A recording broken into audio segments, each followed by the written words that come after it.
Hi everyone. We talk a lot about WPA3 security, but what about those open networks at cafes and airports, the one we use, even though we probably should not use without security? The advice is use a VPN service if you're accessing a public Wi-Fi like that. But what if, like a Wi-Fi itself, uh, finally have a security to protect those kind of public Wi-Fi network. Today we are going to break down how OWE or Enhanced Open providing security for those kind of network, specifically with Wi-Fi 7. Let's see whether MLO breaks or works with those kind of Enhanced Open security. Now, before we go to the configuration side and taking packet captures and those things, let's look at what's a traditionally open Wi-Fi network mean.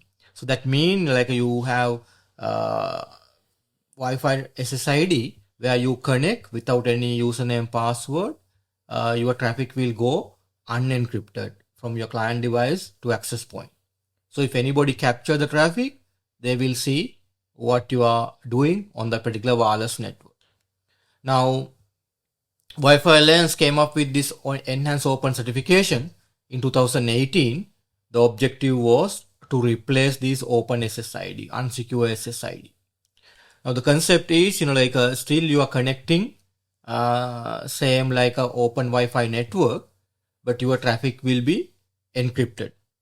So that's sometimes known as Opportunistic Wireless Encryption, where we provide encryption on the fly.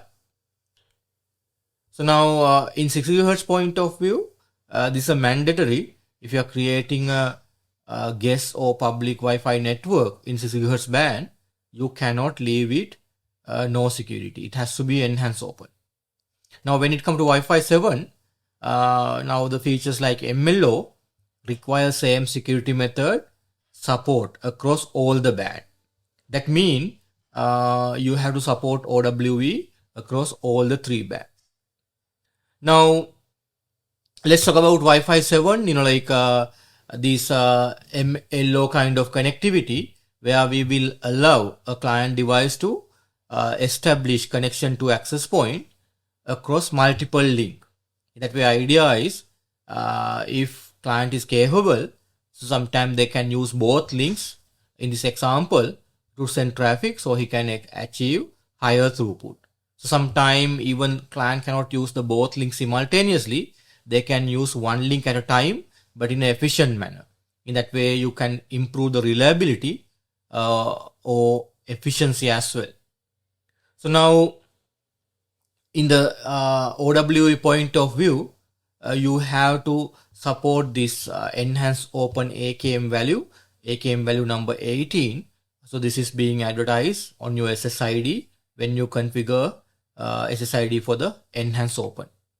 So now remember that still this will not provide any authentication. That means you connect like today's guest network. You don't know whether you are connecting a right access point.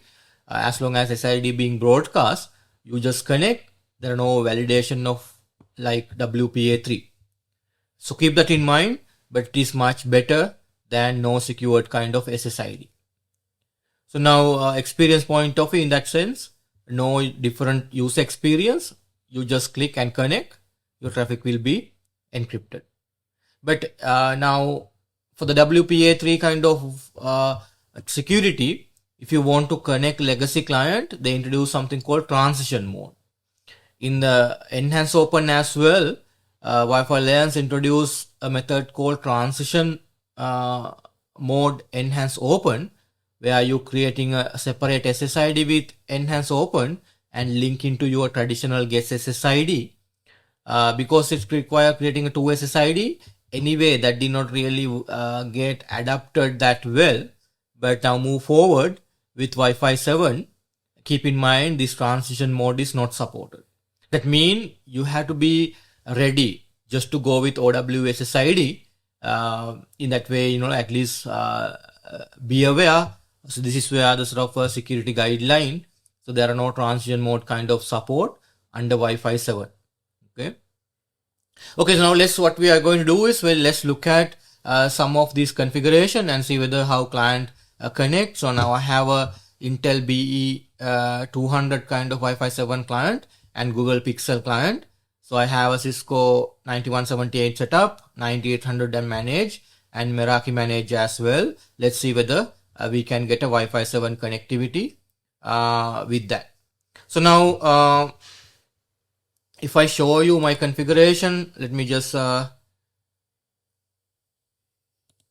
now this is my Meraki setup. Like I have a SSID configured with OWE SSID name called MRK guest, and if you look at the setting in the security point of view, I have configured for Opportunistic Wireless Encryption, okay, OWE. So that's what I have configured for. Now this is enabled across all the 3 band. Okay. So now what we'll do is, let's go to my Windows client.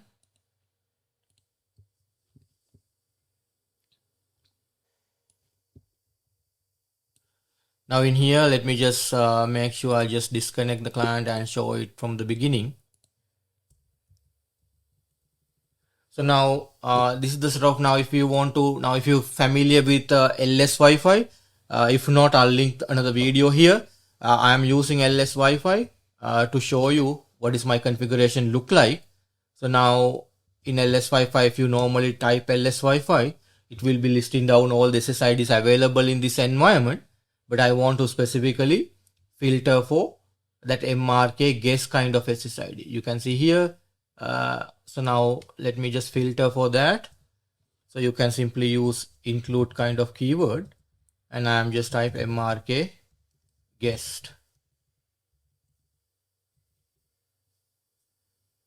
So now with that, well, you can see I am advertising that across all the 3 band.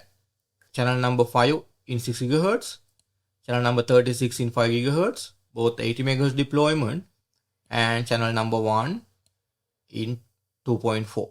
Okay. Now if you look at the AKM value, the value number 18, you can see it is being 18 being advertised. Now you can see encryption point of view.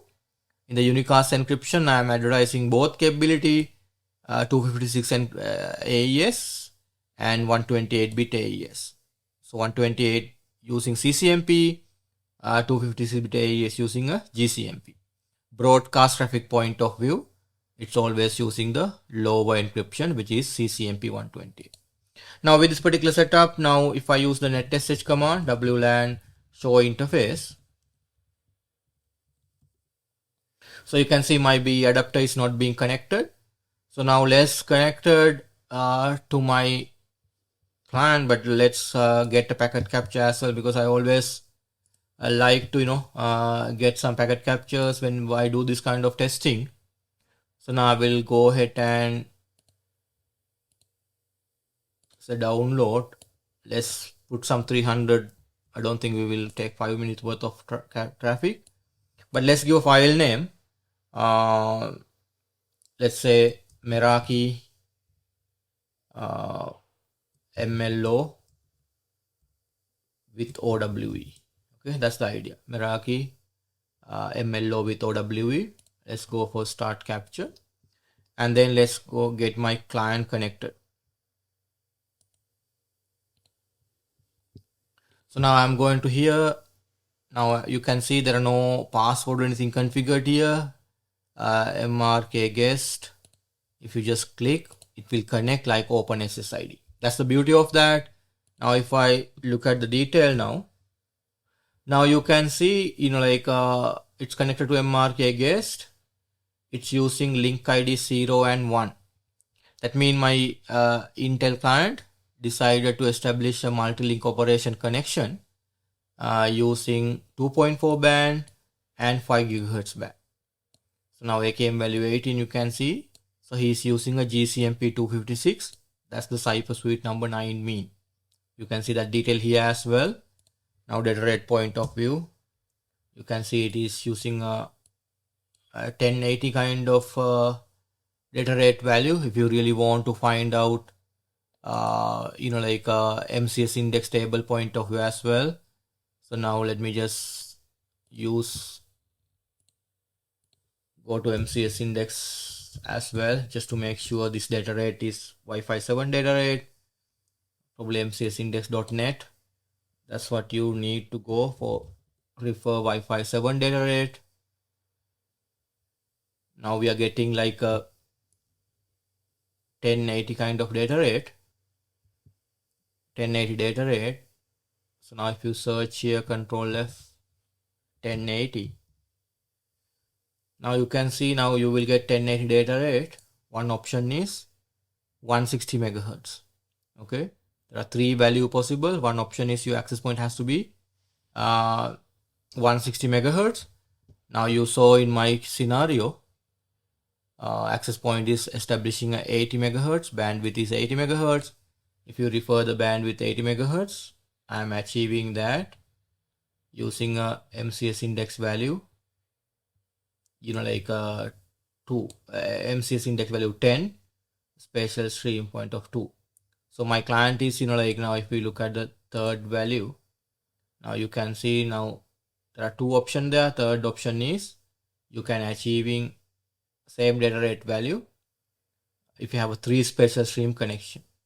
But now a client point of view, now this is a BE200. Now if you look at the wireless capability, so let me just maximize this. You can see show wireless capability. So you can see it is a 2x2 client. Okay, in that way this is a 2x2. In that way that data rate mean we are getting that particular value. So now what I will do is, now let me just connect my Pixel phone as well to this SSID. In that way mark a guest.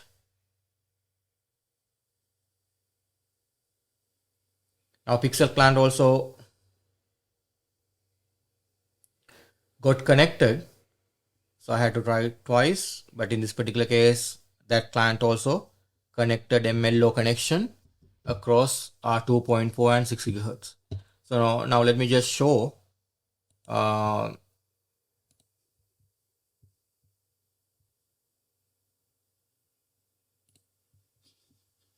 the connection detail in the Meraki dashboard.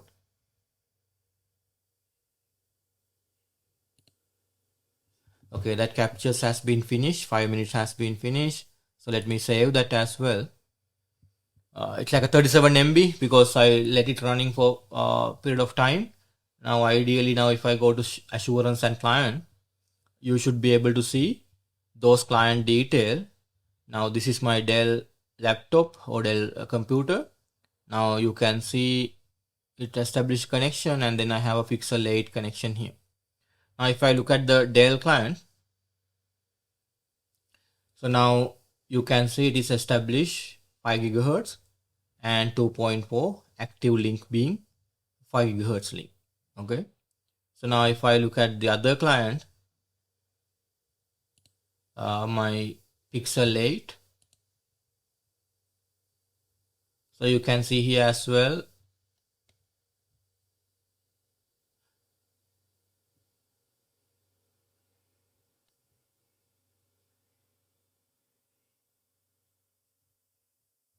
So now this is not really showing. Let me just see. Ideally, if it's a MLO connection I saw in my client, let me just make sure client is still connected. Okay, I think client had sort of connected and then disconnected. Now let me just try now. If you give a little bit of time, it should show the. Now it's only connected using 6 gigahertz. This particular time. That's why you cannot see the MLO kind of connection. Yeah, so now I notice, in this particular Pixel client point of view, it's basically, like a bit of flapping that need to be investigated separately. So now you can see with the Meraki, no problem, client establishing connectivity. Now in here, if I go to the Windows client, I'm sure he not disconnected. Still he is connected here. So no problem. Stable connection there with the Windows client. So now, okay, let's look at the packet capture we have taken just to understand MLO and OWE in use. So now again here I go to the management and association request frame. I would like to, you can see here, like this is my Windows device, and this could be my Pixel 8 phone. So let's look at those two. I just go and copy the client address and go to frame filter and put the MAC address there.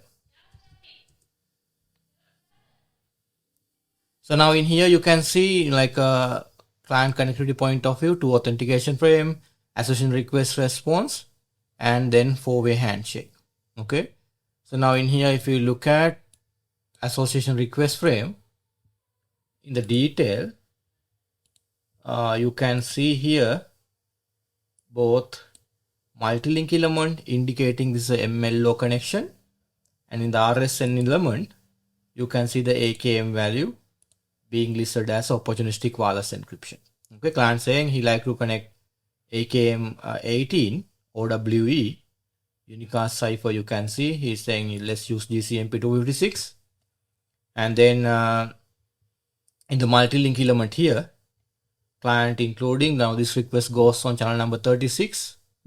Now if you look at the per station profile, in here you will see client is in the station info, not the station info, maybe the station control. You will see the link detail, like link ID 0 main 2.4 gigahertz frequency. Okay, he's saying can we bring the 2.4 into this MLO connection. So even though the Pixel client I couldn't see the, now here you can see the OWE kind of public key. So now in that way, that's how they derive the encryption keys. So in the association request and response frame, they're exchanging their public keys. So once they exchange the public key, you can basically, like calculating a same shared secret key that can use both sides to encrypt the traffic.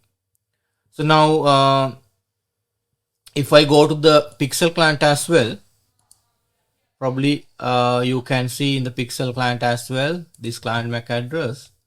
Now, even to see the entire frame flow, let's copy this MAC address and see the entire frame flow first. I'm replacing with my Pixel client MAC address. Now again, you will see the same sort of a frame flow. Authentication, association request response, and 4-way handshake. Now you can see now that client may be disconnected, like I didn't really see when I go to the Meraki cloud.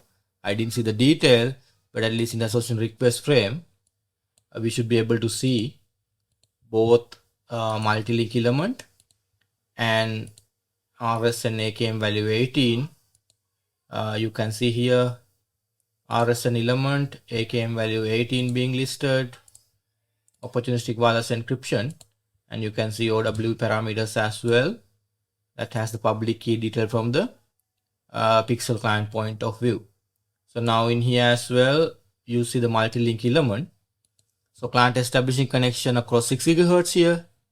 If you look at the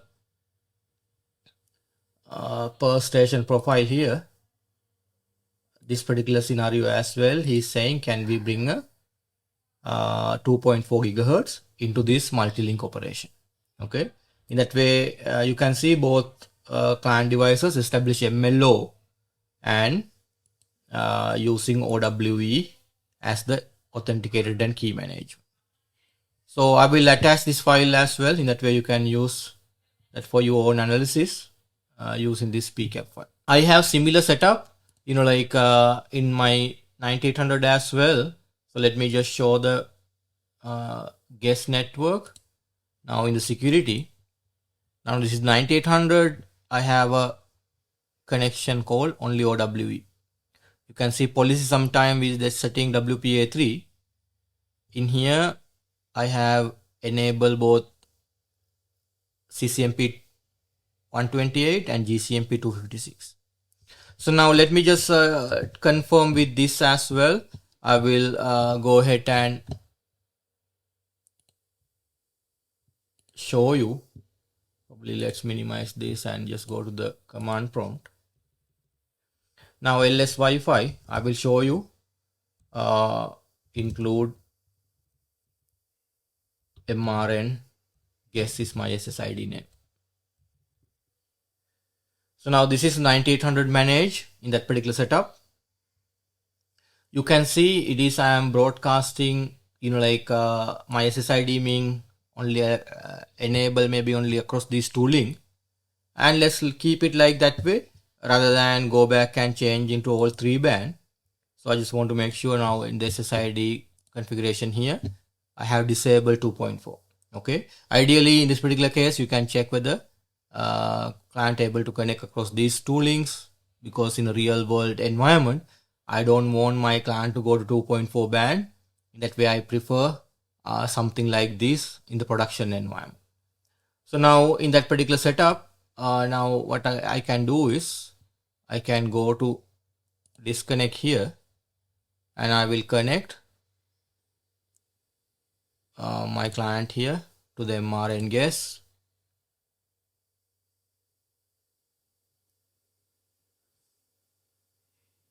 You saw it's connected after some time, show interface.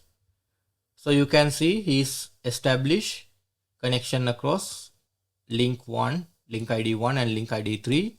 If you look at the frequencies, link ID 1 is 5 GHz, 80 MHz, link ID 3 is 6 GHz. So now in here, if you look at the data rate perspective, you can see in this particular time 1297. Now if you look at the MCS index value, if you search 1297, you can find this is also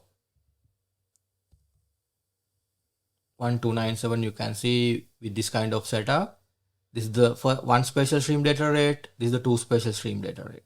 That means MCS index value number 12.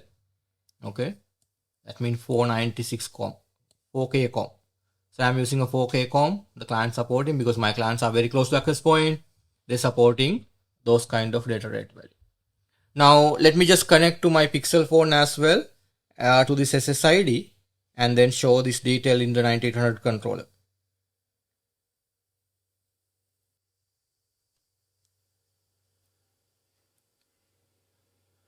So now I'm connecting to mrn guest. Yeah, I can see it's connecting across these two band. Now if you go to the 9800 controller, if you go for the monitor clients, so you can see you have a two client in the mrn guest. Both are MLO client. I know this 545C. If you look at 545C is my Windows client. Okay, 545C. In that way, the other one is my Pixel client. So now in here, if you look at the client detail 545C, so you can see if you go to the it says MLO cable client currently switching across two slots. If you click here, you will get more detail about that client. So now he is capable of enhanced multi-link single radio. That means even though we have both link associated, given time you can use only one link. That's the multi-link single radio mean. There are no possibility of both link can be used. That's the Intel B E200 multi-link capability. Now if I look at the my Pixel phone, Pixel 8, again you can see he's also using a two links, and that capability also very similar to Intel BE. Now in this particular case, because I only enable two band, it is saying this capability. So sometime now if I do something, I will show sometime client point of view. When client see all the three links available in the SSID, they may use a different capability. Okay, so I'll do a separate video about Pixel 8 client capability, MLO capability, but in the current setup, they can only use still one link, no simultaneous transmit and receive capability in the current configuration. But you saw basically they both, like if you look at the security information, they're using a GCMP 256 OWE, which is the important part. Okay, in that way. Now you have to check with your sort of a AP vendor's configuration. So I just basically want to show like sometime when I try to create similar on my UniFi setup, I try to create that SSID, Unified Enhance Open. But if I go to security here, now you can see now in the security section, so you have something called open. But now that is a traditional open, no security. But whenever I said, hey, I want to MLO, there are no options. For example, in here you can see now with MLO, now you can see it automatically fall back to WPA3. These things are grayed out. There are no enhanced open kind of security setting here. Okay, so that way now with UniFi, I cannot configure enhanced open kind of SSID. That's something probably I will let them know. It's a quite important kind of security setting. You should have that capability. So like that, if you're using a different vendor access point, probably check whether they allow you to configure Wi-Fi 7 with enhanced open. But sometime they may be not, that configuration may be not supported yet. Okay, in that way now I hope this video is useful. In that way now enhanced open being supported with the Wi-Fi 7, but there are no traditional transition mode kind of support. So keep that in mind. Go and test it with enhanced open, and then make sure you're comfortable before putting into the production network. So until I see you in another video, take care and happy learning.